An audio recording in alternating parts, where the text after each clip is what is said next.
Subscribe करें और bell दबाएं ताकि कोई खबर रह न जाए।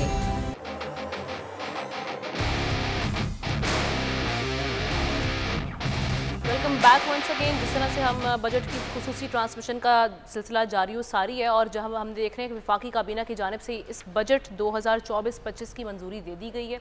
अब जो वफाकी वज़ीर ख़जाना मोहम्मद औरंगज़ेब साहब अब से कुछ देर बाद हम देखेंगे कि वो बजट पेश भी करेंगे। मामला क्या है, ये कहा जा रहा है कि इस बार जो बजट है वो ज़ाहिर है IMF के उसका एक इन्फ्लुएंस है। IMF का तैयार करदा ये बजट पेश किया जाएगा जिस पर रिजर्वेशन हम देख रहे हैं कि इत्तेहादी जमात की जानिब से भी सामने आए हैं और अपोजिशन इस पे एहतजाज करने का प्लान कर रही है।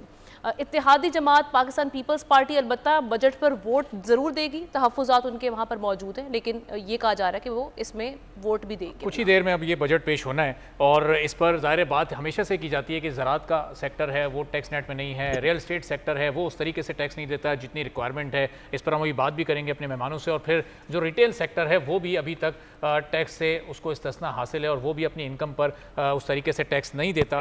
तो मेहमानों को आपसे तारुफ करवाते हैं। आरिफ जीवा साहब फॉर्मर चेयरमैन आबाद के हमारे साथ मौजूद हैं। डॉक्टर सोहेल मुनीर साहब IT एक्सपर्ट हैं हमारे साथ मौजूद हैं। आसिफ इनाम साहब भी हमें कुछ ही देर में ज्वाइन करेंगे। ज़फ़र मोती साहब भी हमारे साथ होंगे। एहतिशाम उलग साहब भी सीनियर तज्ज़ियाकार हैं, इकॉनमी के मामलों पर बड़ी गहरी नज़र रखते हैं, हमारे साथ मौजूद हैं। तो आरिफ जीवा साहब, अभी हमने देखा कि बजट का ऐलान हुआ नहीं था, कल सीमेंट की कीमतों में पहले ही इजाफा कर दिया गया। तो रियल स्टेट सेक्टर पर टैक्सेस की बड़ी बात होती है कि आप लोग उस तरीके से टैक्स नहीं देते जिस तरह से एक डिमांड है इस मुल्क की या जिस तरह दूसरे सैलरीड पर्सन्स और दीगर शोबे देते हैं। तो ये इस बजट में कोई आपके शोबे पर टैक्स बढ़ने की उम्मीद है? इस बजट से आप लोगों को क्या तवक्कुआत हैं? जी अस्सलाम वालेकुम। देखिए, बात ये है कि इस वक्त सिचुएशन क्या है। सिचुएशन ये है कि पिछले 2 सालों से जो महंगाई की शरह बढ़ी है तो तमाम इसका इम्पैक्ट जो है वो कंस्ट्रक्शन सेक्टर पे भी आया है, तमाम चीज़ों के रेट्स बढ़े हैं। अभी इस वक्त कंडीशन ये कि हमारे 50 से 55% प्रोजेक्ट जो है वो बंद हो गए, जो 5,500-6 हज़ार पर स्क्वायर फीट की फिजिबिलिटी पे अनाउंस किए गए थे और उसके बाद जब महंगाई हुई तो उन पे काम रुक गया है। जब बात ये करती है गवर्नमेंट के जी कंस्ट्रक्शन सेक्टर जो है वो टैक्स प्रॉपर नहीं देती, देखें हम जो है वो construction sector real estate sector जो इनके फिगर्स हैं, जो FBR के फिगर्स हैं, वो जब हम उठा के देखते हैं तो हम जो है वो टोटल टैक्स का 15.25% हम टैक्स पे हमने लास्ट ईयर पे किया है। अच्छा। पावर सेक्टर ने पे किया 15.9%। आपका तीसरा सेक्टर जो है वो है आपका फर्टिलाइजर का, उसने दिया 13.71%। बारिश साहब, ये इनडायरेक्ट टैक्स है या ये डायरेक्ट टैक्स है जो आप लोग की आप ये इनकम की बात कर रहे हैं, या फिर वो जो इनडायरेक्ट टैक्स है जिस तरह बाकी पूरा मुल्क दे रहा है? ये डायरेक्ट टैक्स जो हम दे रहे हैं। अच्छा। और सबसे ज्यादा फिगर अगर आप कलेक्ट करें FBR का तो सबसे ज्यादा टैक्स हमारा सेक्टर दे रहा है।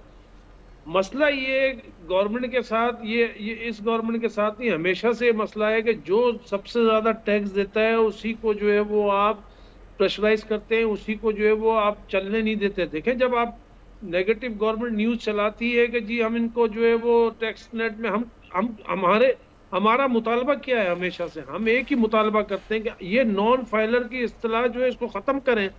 हम तो फाइलर हैं, हम तो टैक्स भी पे कर रहे हैं।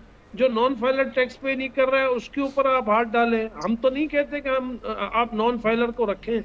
नॉन फाइलर की इस्तिलाह रखी क्यों है आज तक समझ में नहीं आती। ना इस पे IMF बात करती है। IMF जब कहती है कि पाकिस्तान को जो है वो टैक्स प्रॉपर जो है वो कलेक्ट नहीं हो रहा, टैक्स में जो है वो प्रॉपर वो नहीं है, प्लानिंग नहीं है, तो फिर ये नॉन फाइलर ये कहाँ से किस दुनिया में कौन से मुल्क में इस्तिलाह इस्तेमाल होती है नॉन फाइलर की। आप फाइलर रखें और जो नॉन फाइलर है उसको जो है वो आप खत्म करें। पिछले 5-6 सालों से इस्तिलाह इजाद हुई है और आज तक वो चलती आ रही है। तो बात ये कि जो टैक्स दे रहा है आप उसी को प्रेशराइज करते हो, उसी के लिए हर बजट में आप आवाज लगाते हो। ये जो प्रॉपर्टी के मामला है रियल एस्टेट पे, इस पे कितने % जो है वो टैक्स इंक्रीज होने जा रहा है और उस पे उसके बाद क्या सूरत हाल देख रहे हैं आप इस शोबे की? नहीं, हमारे पास तो देखे ना, ये तो गवर्नमेंट को भी नहीं पता है। ये जो बजट बना है SIFC में बजट बना है, या लोग कहते हैं जी IMF ने बजट बनाया है, लोग कहते हैं जी FBR के लोगों से बात करें, उन्हें पता नहीं है कि जी बजट में क्या होने जा रहा है और क्या चीजें उसमें। हाँ, ये जरूर न्यूज बार बार आ रही है पिछले कुछ दिनों से कि जी रियल कंस्ट्रक्शन सेक्टर के ऊपर टैक्स बढ़ाया जाएगा। उसमें जो है वो ठीक है, आप नॉन फाइलर के ऊपर टैक्स बढ़ाएं, हम तो कहते हैं नॉन फाइलर की इस्तिलाह खत्म कर दें। लेकिन फाइलर के ऊपर आप क्यों टैक्स डाल रहे हैं? फाइलर तो आपको तवातु से टैक्स पे कर रहा है, सालाना टैक्स पे कर रहा है। बिल्कुल सही। आपको जो है वो उसमें भी विद होल्डिंग एजेंट भी हम बने हुए हैं, वहाँ पे टैक्स पे करते हैं। हम अपनी प्रॉपर्टी लैंड ट्रांसफर करते हैं, वहाँ पे जब पिछली पीटीआई की गवर्नमेंट थी तो हम 3 से 4% टैक्स पे करते थे, आज हम 17% टैक्स पे कर रहे हैं उसके अंदर, सिर्फ ट्रांसफर के ऊपर। हम जो है वो स्टील के ऊपर हम टैक्स पे करते हैं, सीमेंट का टैक्स हम पे करते हैं। क्या आप रेस्टोरेंट में खाना खाने जाते हैं तो रेस्टोरेंट का मालिक तो टैक्स पे नहीं करता, वो तो हमसे ही लेता है। इसी तरह ये सारे सेक्टर हमसे टैक्स लेते हैं। ये हमारे बिल में जो है वो टैक्स 17% टैक्स डालते हैं। ठीक है, चलें, आप ये कह रहे हैं कि आप टैक्स देते हैं, लेकिन ये तासुर क्यों फिर इस इंडस्ट्री से मुतालिक बना हुआ? मैं ये सवाल लेकर आपकी तरफ वापस भी आऊँगा। डॉक्टर सोहेल साहब, अब ये जो इस वक्त हमारा अगले साल के एक्सपोर्ट के टारगेट सामने आए हैं, वो कोई 32 अरब मैक्सिमम हमारा 32 अरब डॉलर का एक्सपोर्ट का टारगेट है। उसमें हम इंपोर्ट करेंगे कोई 57-58 अरब, ये 26 अरब डॉलर का जो डेफिसिट आ रहा है। आईटी सेक्टर से अभी तवक्को की जा रही है कि ये गेम चेंजर है। अभी ये 3 अरब डॉलर पर रुका हुआ है, ये बढ़ते बढ़ते 5 से 10 अरब डॉलर पहुंचेगा तो हमारे डेफिसिट कम होगा। आने वाले दिनों में ऐसा होता आप देख रहे हैं इस बजट में आईटी सेक्टर के हवाले से कोई बेहतरी की उम्मीद आपको है? सर डेफिनेटली जो आप नंबर्स कह रहे हैं वो नंबर्स इस साल में तो नहीं होते। मैं करंटली हम 3 बिलियन के आसपास हैं। देयर इज़ अ डिज़ायर कि इसको बढ़ाया जाए, बट उसके लिए बहुत सारे बड़े सिग्निफिकेंट स्टेप्स लेने पड़ेंगे। एक इम्पॉर्टेंट चीज़ ये है कि आपकी जो सॉफ्टवेयर जो मेजर कंट्रीब्यूशन होनी है सॉफ्टवेयर एक्सपोर्ट को, वो होनी है किसी कैप्टिव आईटी कंपनीज के आने की वजह से। कैप्टिव आईटी कंपनी से मतलब ये है कि एक फॉरेन कंपनी, एक बड़ी कंपनी वो आके पाकिस्तान में अपना सेटअप करती है। हम जब इंडिया की एग्जांपल बार बार हमेशा देते हैं तो इंडिया में 1000 कैप्टिव कंपनीज हैं। जी जी जी सोहेल साहब। जी मुझे आ रही है, बिल्कुल आ रही है। जी जी, तो अब ये 1000 इंडिया में जब ये कंपनीज हैं, इंडिया में 1000 कंपनीज हैं, पाकिस्तान में इस वक्त 10 कंपनीज, ठीक है, जो कैप्टिव कंपनीज है। मेजर कंट्रीब्यूटर आपकी एक्सपोर्ट का इन कंपनीज ने होना है। आप इन्हें कैसे इंसेंटिवाइज करेंगे अपने बजट में? I mean non budget issues तो हैं ही हैं, इन्हें सिक्योरिटी। बड़ी दिलचस्प सियासी सूरत हाल इस वक्त पैदा होने जा रही है। मेरे ख्याल में एहतिशाम साहब का इस पे टेक ले लेते हैं। जी, एहतिशाम साहब का टेक लेने से पहले डॉक्टर सोहेल साहब जरा अपनी गुफ्तगू मुकम्मल कर लें, चूंकि उनका पॉइंट अधूरा रह गया था। तो सोहेल साहब, जो आप बता रहे थे कि भारत में 1000 ऐसी कंपनीज हैं कि जो आकर जब उन्होंने वहाँ पर अपनी कंपनीज लगाई तो भारत की जो IT एक्सपोर्ट है वो कहाँ इस वक्त पहुँच चुकी है? पाकिस्तान से कई गुना ज़्यादा है, और पाकिस्तान में सिर्फ 10 ऐसी कंपनीज हैं। तो आने वाले दौर में इन कंपनीज की तादाद को कैसे बढ़ाया जा सकता है? सर, जहाँ पे नॉन बजट इश्यूज भी हैं, सिक्योरिटी और वो मामलात भी हैं, वहाँ पे देयर मैनी मैटर्स जो कि बजट से रिलेटेड भी हैं। पाकिस्तान में अगर एक फॉरेन कंपनी आके इन्वेस्ट करती है तो उस इन्वेस्टर की उस इन्वेस्टमेंट के लिए पाकिस्तान बाकी सारी दुनिया से भी कम्पीट कर रहा है। उसी टेक्नोलॉजी इन्वेस्टमेंट, उसी स्टार्टअप इन्वेस्टमेंट के लिए इंडिया भी कम्पीट कर रहा है, वियतनाम भी कम्पीट कर रहा है। आप उन कंपनीज को पाकिस्तान में जो 2 मेजर इश्यूज हैं, एक जब वो फॉरेन एक्सचेंज पाकिस्तान में लेके आते हैं और उसकी जो प्रॉफिट्स होते हैं उसे रिपाट्रिएट नहीं कर सकते, वो प्रॉपर मैकेनिज्म उसका एग्जिस्ट नहीं करता। सेकेंडली, वो जो इन्वेस्टमेंट पाकिस्तान में कर रहे हैं उसकी वजह से आपकी इकॉनमी को सिग्निफिकेंट बेनिफिट्स मिल रहे हैं। At the same time you have very high capital gains taxes. Because of these 2 factors वो इन्वेस्टमेंट बहुत ज़्यादा रुक रही है, स्टार्टअप्स में इन्वेस्टमेंट्स नहीं आ पा रही हैं। ये एक बड़ा मेजर फैक्टर आपके पास इस वक्त है जिसको एड्रेस करना बहुत ज़रूरी है, जो कि बजट के अंदर एड्रेस किया जाना चाहिए। सेकेंड इज कि आज जो पाकिस्तान में ऑलरेडी कंपनीज एक्सपोर्ट के लिए एक्सपोर्ट कर भी रही हैं, जिसकी वजह से 2.6 से 3 बिलियन डॉलर्स का नंबर है, उसमें बहुत सारा वो एक्सपोर्ट रेवेन्यू पाकिस्तान में नहीं आता, बल्कि पाकिस्तान से बाहर उनके ऑफिसेज में मौजूद होते हैं, सिर्फ और सिर्फ कॉस्ट पाकिस्तान में लेके आते हैं। उसकी सबसे बड़ी वजह ये है कि पाकिस्तान में जब वो एक्सपोर्ट की प्रोसीड्स आती हैं तो वो रुपीस में आती हैं, उसके बाद अपने यूज़ के लिए, अपने एक्सपेंसेस के लिए अगर उन्हें डॉलर्स बाहर भेजने हैं, कोई टेक्नोलॉजी खरीदनी है, कोई सॉफ्टवेयर खरीदना है, तो वो नहीं कर पाती हैं। तो State Bank and NPR has to address this on a priority, वरना ये पैसा बाहर पार्क होता रहेगा। कोई वो इलीगल काम नहीं कर रहे इसे बाहर पार्क करते हुए, अगर वो एक्सपोर्ट की प्रोसीड्स पाकिस्तान पूरी नहीं लेके आ रहे। बट अगर आप इसे इंसेंटिवाइज करेंगे तो आप ऑटोमेटिकली फॉरेन एक्सचेंज आपका बहुत ज़्यादा बढ़ जाएगा और आपको जो आप टैक्स बना रहे हैं उससे बहुत ज़्यादा बेनिफिट मिलेगा आपकी इकोनॉमी। ठीक है। तो this is another important thing that they need to do right away. चलें, इस हवाले से अब हम बात आपसे मज़ीद भी करेंगे कि मज़ीद पाकिस्तान में इस सेक्टर को इसके लिए माहौल कंजीनियल रखने के लिए हमें क्या करना पड़ेगा, इस हवाले से आपकी जानिब आएंगे। लेकिन एहतशाम साहब की जानिब चलते हैं। एहतशाम साहब, अभी ये जो खबर आई है इत्तेहादियों में पीपल्स पार्टी के, पहले हम सुन रहे थे कि रिजर्वेशन है, आज तो उन्होंने बॉयकॉट का फैसला कर लिया है। ये कितना मुश्किल, कितना चैलेंजिंग होगा इस वक्त मुस्लिम लीग नून की गवर्नमेंट के लिए इस बजट को आज पेश करना और सारी सूरत हाल से कोप अप करना? अब मेरा ख्याल है आमना चैलेंजिंग से ज़्यादा इस स्टेज पे जितना एम्बैरेसिंग मेरा ख्याल है शहबाज साहब की हुकूमत के लिए होगा, PML की हुकूमत के लिए होगा, शायद ना हो।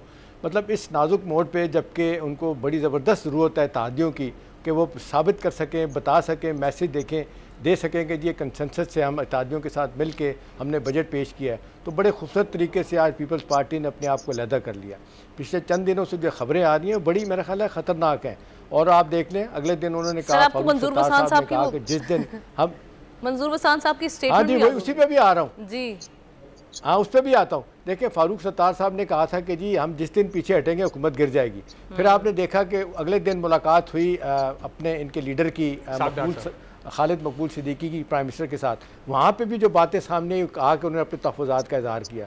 पीपल्स पार्टी के खुर्शीद शाह साहब कहते हैं कि जी हम एतमाद में नहीं लिया गया। मंजूर वसान साहब का आप सही कह रही हैं, उन्होंने प्रेडिक्शन कर दिया है कि ये 3 माह के बाद शायद हुकूमत चली जाए। पंजाबी में आमना आज वैसे तो बड़ा खुश सब्जेक्ट है, लेकिन वो पंजाबी में कहते हैं वो ससिए बेखबरे तेरे लुटिया शहर बम्बोर। ये नौ शहबाज साहब को पता ही नहीं चले कि उनके साथ क्या हाथ हो गया। देखें ये बहुत ही मामला ख़राब है और आज जिस अंदाज से पीपल्स पार्टी ने अपने आप को अलहदा किया इस मामले से, देखिए वो कोई ब्लेम लेना नहीं चाहते। आपको रीजन क्या समझ में आई ऑन बोर्ड ना लेने का मकसद? देखिए सियासी वजह है, अपने लिए तो सिर्फ सियासी वजह है आमना।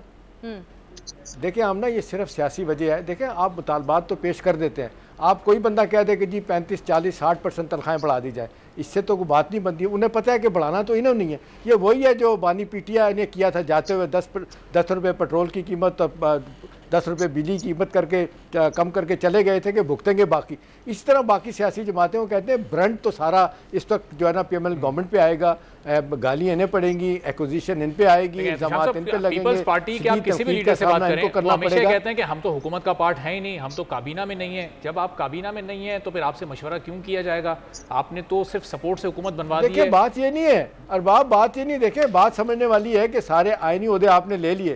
प्रेसिडेंट साहब जब बैठे हुए हैं वहाँ पे जनाब प्रेसिडेंट हाउस में, और वो वाइब्स ये दे रहे हैं कि जी मुझसे जब तक आप बात नहीं करेंगे आप सियासी मामला ठीक नहीं कर सकते, मुझ में कैपेसिटी है सबको इकट्ठा करने की। इवन डायरेक्टली वो इनडायरेक्टली मैसेज ये भी देते हैं कि PTI के साथ भी हम राब्ते में रहें, कहीं ना कहीं हम ये आपका मसला भी हल कर सकते हैं। लेकिन इसकी बड़ी सियासी कीमत वसूल करना चाहते हैं ना वो। एक तो खाली आप देख लें जिस सिंध के हवाले से वो कहते हैं हमें टोटल हमें इख्तियार दिया जाए, कोई हमारी रिस्ट्रिक्शन कोई किसी किस्म के हम पे पूछताछ ना की जाए। दूसरा जितना बजट मांगते दिया जाए। NFC अवार्ड की लोग बात कर रहे हैं कि 1 साल से तय नहीं हुआ, मीटिंग नहीं हुई। जी ये मसला तजावीज़ को उस पर फोकस ना करने पर आया है, या ये जो अंदर की बात है उसमें हम ये भी देख रहे हैं कि वो कह रहे हैं जी हद तक इज़्ज़त कानून उस पर भी ऑन बोर्ड नहीं लिया गया। फिर चाइना के साथ जो मुलाकात हुई, वज़ीर आज़म साहब वहाँ पर गए, वो उस दौरे से मुतालिक नहीं बताया गया, वहाँ पर क्या हुआ, क्या बातचीत हुई। पीपल्स पार्टी की बात तो आमना इस हद तक आगे चली गई है कि वो अदालत में जाने के लिए तैयार है। पीपल्स पार्टी ने फैसला किया है कि वो कोर्ट में जाके इसको चैलेंज करेंगे।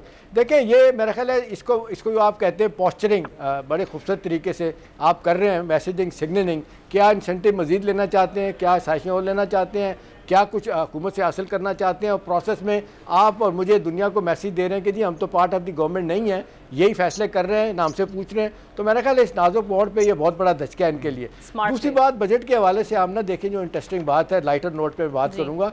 कल जो इकोनॉमिक सर्वे आया ना, उसमें गधों की तादाद में 1 लाख गधों का इजाफा हो गया है, 60 लाख हो गए हैं। और वो कहा जाता है गधे गधे होते हैं, और वो जो घोड़े हैं ना वो सिर्फ जिनको कहा जाता है अक्लमंद जानवर है, वो सिर्फ 4000 रह गए। अब इन हालात में प्लानिंग कौन करेगा, किस तरह करेगा, किस तरह चीज़ें ठीक होगी। छोटे छोटे मुल्क तरक्की करके कहाँ से कहाँ चले गए। अब ये विजन की बात है, सोचने की बात है। आज मेरा ख्याल है टेस्ट इसी के लिए है। जब तक हुकूमत यही करेगी कि जी सियासी तौर पे एक प्लान बनाना है, आपने IMF की कंडीशनैलिटीज़ को अमल पे पैरा होना है, और आपने ये वक्त गुजारना है, वो डंग टपाऊ गुजारा करके चले जाना है। नतीजतन यही होगा कि जो बाबूज बैठे हुए, प्लानिंग में बैठे हुए हैं, फिनांस में बैठे हुए हैं, वो साल से बजट बनाते हैं, रेप्लिका करके आगे दे देते हैं और सिर्फ 2-4 चीज़ें जो है ना उनको आगे पीछे कर देते हैं। देखें, इससे बात नहीं बनेगी। लॉन्ग टर्म पॉलिसियाँ नहीं बनाई जाएंगी, होम ग्रोन पॉलिसियाँ नहीं बनाई जाएंगी। आपने एग्रीकल्चर सेक्टर को देखना है, इंडस्ट्री को देखना है, रेवेन्यू कैसे बढ़ाना है, एनर्जी को कैसे बढ़ाना है। सबसे अहम बात है आमना, लोगों को इंसेंटिव खत्म हो गया है। Private sector engine of growth है, 80% लोग मुल्क छोड़ के जा चुके हैं। उनकी सारी की सारी इन्वेस्टमेंट कहीं श्रीलंका में है, दुबई में है, इवन कुछ लोग इंडिया में भी चले गए हैं। भाई देवे नवाज साहब की भी इन्वेस्टमेंट कहते हैं खासी वहाँ पे है। अब सवाल ये है कि जी इन हालात में क्या करें। मैथड ऑफ द मैडनेस ये कहता है कि आप सारे लोगों को ऑन बोर्ड लें। ये जो बार बार आती है कि जी हमसे नहीं पूछा गया, क्यों नहीं हुकूमत ने सियासी जमातों को बिठाया। इस हवाले से मीटिंग होनी चाहिए थी। आपके जी बजट पे मीटिंग कॉल करते हैं, सबको बुलाते हैं, ख़ास तौर पे पीपल्स पार्टी, उसके बाद जनाब MQM और फिर बाकी अपना PMLQ, उनको बिठाते हैं, उनसे कहें जी हमारा ये प्लान है, आप बताएं।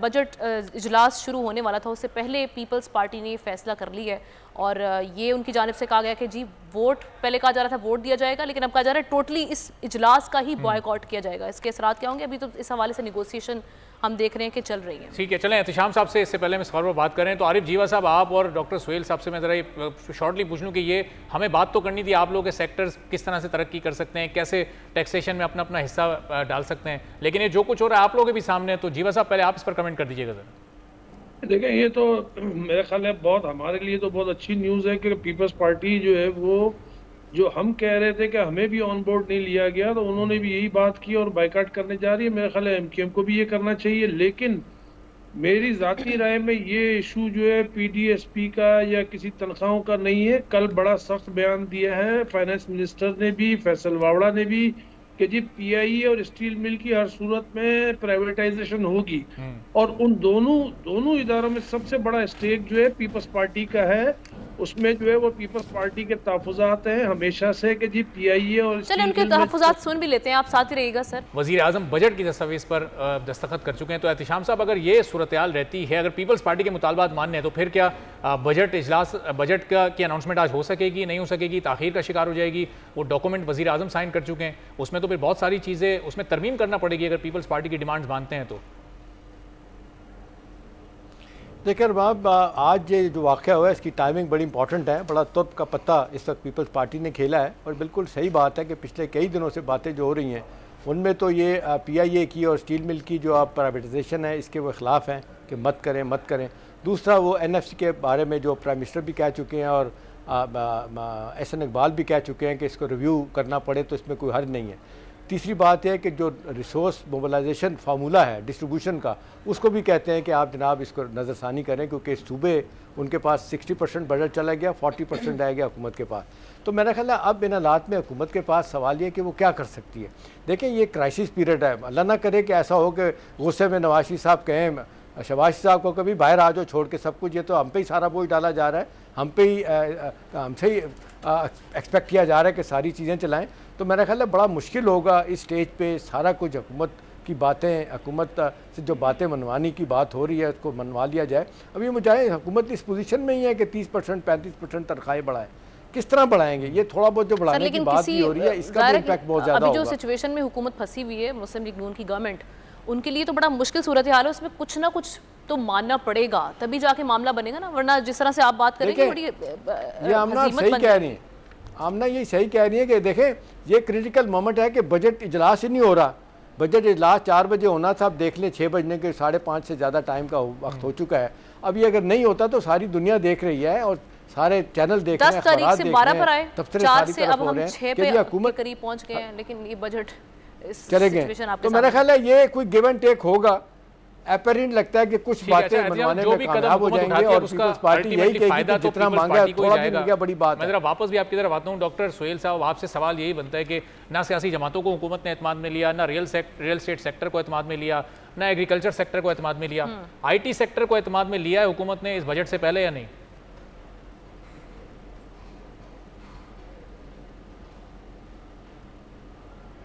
सुहेल साहब आपकी आवाज़ नहीं आ रही है, अपने माइक को अनम्यूट कर लीजिएगा काइंडली। चलें सुहेल साहब म्यूट आपने किया हुआ, इसको माइक को अनम्यूट कर लीजिएगा ताकि आपकी आवाज़ आ सके। जी सर, जहाँ तक मेरी अंडरस्टैंडिंग है IT सेक्टर की जो रिप्रेजेंटेटिव बॉडीज़ हैं including Pasha, Pakistan software export association, उन्होंने अपनी फीडबैक अपनी कमेंट सजेशंस गवर्नमेंट को ज़रूर दी है। IT ministry did reach out to the industry to get their feedback, और उसमें कुछ इम्पोर्टेंट जो तजावीज़ दी गई थी, we are still to see के उसके ऊपर क्या वो इम्प्लीमेंट हुई हैं या क्या वो एक्सेप्ट हुई हैं, इसका तो मैं नहीं कह सकता, बजट देखने के बाद ही पता चलेगा। लेकिन इंश्योर करवाया कुछ तजावीज़ पे कि ये मान ली जा सकती हैं ये आने वाले बजट में? स्पेशली वो इस तरह इनडायरेक्टली इस तरह ज़रूर इंश्योर हुआ कि गवर्नमेंट की इस वक्त एक बड़ी मेजर नीड है सॉफ्टवेयर एक्सपोर्ट को बढ़ाना, और उस सिलसिले में रिकमेंडेशंस दी गई, जो सजेशंस दी गई हैं, तो आई बिलीव कि गवर्नमेंट शुड बी इम्प्लीमेंटिंग दोस्त, क्योंकि सॉफ्टवेयर एक्सपोर्ट और सॉफ्टवेयर रेवेन्यू बढ़ाए बगैर आपका फिस्कल डेफिसिट बहुत मुश्किल से पूरा होगा। तो मेरी अजम्पशन है कि ये एक्सेप्ट की जा रही है। ठीक है, तो आरिफ जीवा साहब, आपकी भी जो डिमांड्स या सजेशंस हैं, चूँकि वक्त अब थोड़ा कम रह गया, तो आप भी बता दें ताकि अगर कोई तरमीम होनी है तो उसमें शायद उसको भी शामिल कर लिया जाए। नहीं, हमारी तो सिंपल डिमांड ये थी, एक तो हम फाइनल टैक्स रिजीम की बात कर रहे हैं, हर साल पहले 1 साल रहा है, उसको चलने नहीं दी गया। फाइनल टैक्स रिजीम क्या है? सिंपल जो है वो टैक्स आपने कलेक्ट करना है, हमारी अप्रूवल्स पे जो गवर्नमेंट अप्रूवल देती है उस पर आपने फिक्स टैक्स करके उस पर अप्रूवल लेनी है। उसमें जो है वो सबसे बड़ा एतराज़ जो है वो ब्यूरोक्रेसी को है, क्योंकि वो फिक्स हो जाएगा और उसमें हम जो है वो सालाना बेसिस के ऊपर वो पेमेंट करेंगे। उसमें हमारा जो है इंट्रैक्शन ख़त्म हो जाएगा, पर्सन टू पर्सन जो है वो इंट्रैक्शन ख़त्म हो जाएगा, सारा डिजिटलाइज हो जाना है उसने। तो उसको 1 साल रखा गया इसाक डार साहब के ज़माने में 2017-18 में, फिर इनकी PTI की गवर्नमेंट आई तो 18, 19, 20 उन्होंने रखा, फिर उसको दोबारा उन्होंने जो है वो रिमूव कर दिया। ये IMF को कोई समझाए कि हम बैठे ना उनके साथ, हमें कम से कम, अगर गवर्नमेंट की वो नहीं सुनती IMF का तो टारगेट सिंपल इतना है कि उसको अपना जो पैसा दिया हुआ है वो उसको कलेक्ट करना है। IMF को कोई मकसद नहीं है कि कारोबार यहाँ चलता है या नहीं चलता, टैक्स कलेक्शन चाहिए ताकि उसका पैसा उसको वापस मिले। हम ये IMF से सवाल कर, आपको एतराज़ है इस बात के ऊपर कि जो है वो यहाँ से करप्शन खत्म होके हम एक फिक्स टैक्स दें जो हमें भी आसानी हो और गवर्नमेंट को भी आसानी हो? क्यों नहीं करते फिक्स टैक्स के ऊपर? पूरी दुनिया डिजिटलाइजेशन पे जा रही है और हम जो है वो फिर दोबारा उस पे आ जाते हैं मैनुअल टैक्सेस के निजाम के ऊपर। फिर हम हर साल जो है वो FBR के नुमाइंदों के साथ बैठते हैं, हमारे वकील जाते हैं, इन मामलात को देखना पड़ता है। चलें सर, आपका टेक आ गया। जो है ये हम चाहते हैं कि ये इसको सिंपल करें, इनको एड्रेस करने की जरूरत है, इनको सिंप्लीफाई करने की जरूरत है। राइट, आरिफ जीवा साहब बहुत शुक्रिया, डॉक्टर सुहेल मुनीर साहब भी हमारे साथ मौजूद थे, दोनों मेहमानों का मैं शुक्रिया अदा करूंगी। एहतशाम साहब हमारे साथ मौजूद हैं, नज़ीर लगारी साहब तज्जियाकार हमारे साथ मौजूद हैं, उन्होंने भी ज्वाइन कर लिया। सर आपको भी वेलकम कहेंगे ट्रांसमिशन में। लगारी साहब, अभी जो सिचुएशन बनी हुई है उसमें हम सारी सूरत हाल में ये देख रहे हैं कि पाकिस्तान पीपल्स पार्टी अभी जो बजट इजलास इसलिए ताख़ीर का शिकार है, पाकिस्तान पीपल्स पार्टी ने बॉयकॉट कर दिए इस इजलास का, अपने तहफ़्फ़ुज़ात कई रोज़ से सामने रखे जा रहे थे, लेकिन उन्होंने 11th आवर पे, जैसे एहतशाम साहब ने ये बड़ा मुनासिब लफ्ज़ इस्तेमाल किया कि उन्होंने ट्रम्प कार्ड खेला है, और अभी कहा जा रहा है जी उनके तहफ़्फ़ुज़ात को सुना नहीं किया, उनमें एक PSTP उस पर मुशावरत नहीं की गई, ब्रीफिंग दी गई है लेकिन बातचीत नहीं हुई।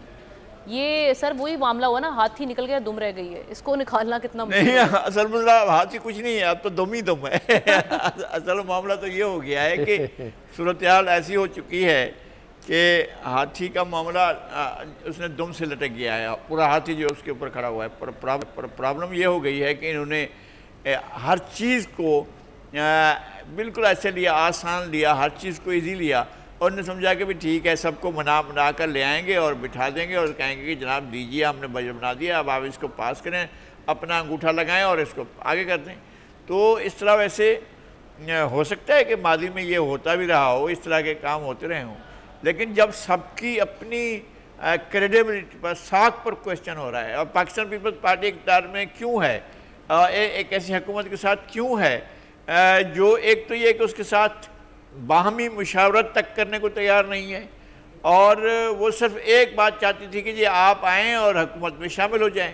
इसके अलावा कभी आप करने क्या जा रहे हैं, बजट आपका कैसे बनेगा, आपने मुज़ाकरात किया है IMF के साथ, क्या शराइत तय की हैं, किन चीज़ों पर आपने एग्रीमेंट किया है, इन तमाम चीज़ों के बारे में अभी उन्होंने अपने इत्तेहादियों को एतमाद में नहीं लिया, उन्हें मालूम भी नहीं है।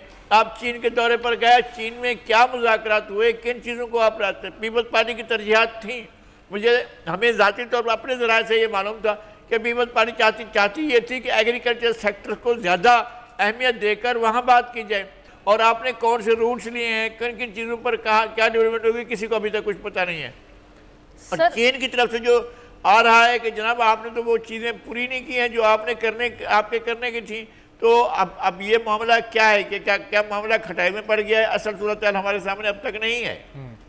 नहीं तो ये सोलो फ्लाइट लेने की आप अपने लिए मुश्किलात खड़ी करें ना। कल डॉक्टर साहब भी जब ट्रांसमिशन में बैठे वो भी ये बात कर रहे थे कि ये तो तैयार ही इन्होंने नहीं किया बजट, तो ये क्या ही डिस्कस करते हैं इस हवाले से। तो IMF का तैयार करता बजट है, नहीं स्टिल आपने इत्तेहादियों को ऑन बोर्ड नहीं लिया। नहीं, फिर IMF के साथ बजट पास भी उन्हीं से करवा लें कि जनाब आप बजट पास कर दें हमारा, और उनको ज़रूरत नहीं है हमारे पार्लियामेंट की, हमारे ऐवान की उनको ज़रूरत नहीं है, तो जाएं उससे पास करा लें। कहेंगे साहब वही पास करेंगे तो पास होगा, वरना नहीं होना पास।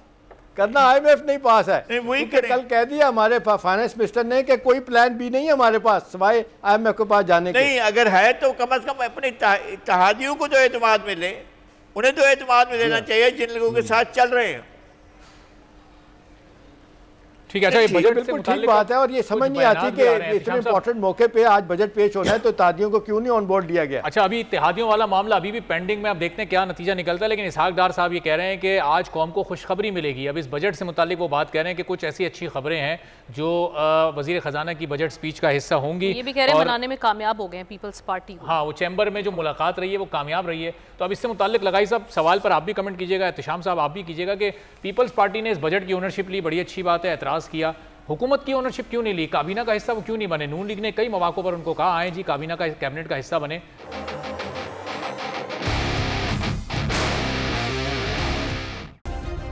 सब्सक्राइब करें और बेल दबाएं ताकि कोई खबर रह न जाए।